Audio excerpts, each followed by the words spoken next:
Ayos, dumating na ang ating courier ang ating item.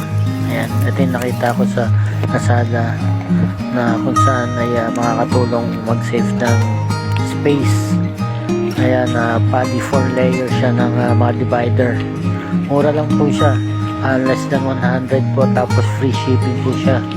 Kaya kinuha ko na pero medyo madaya ang picture ng Lazada. Yung nakita kong picture malaki-laki siya, hindi sa real time, medyo maliit, pero okay na rin. Mukhang maganda na rin naman.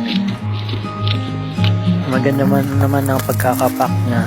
Ayan, well sealed siya at may mga bubble wrap. Ito medyo nahirapan pa nga ako magbukas magputol ng mga stickers, yung box na nagse-separate sa kanilang dalawa, at saka yung box na nagko-cover sa buong item. Ayan naka well sealed naman siya. Ayan po siya, 4 layers siya. Ayan, lalagay nyo po yung paa niya, and then madali na pong i-assemble. Ayan, parang nung bata kayo, parang nung naglalaro lang kayo ng Lego. Ayan, mas madali pa po sa Lego dahil konti lang naman yung mga parts niya.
Yan na po yung ating finished products po natin. Yan na po ang kabuuan ng ating item.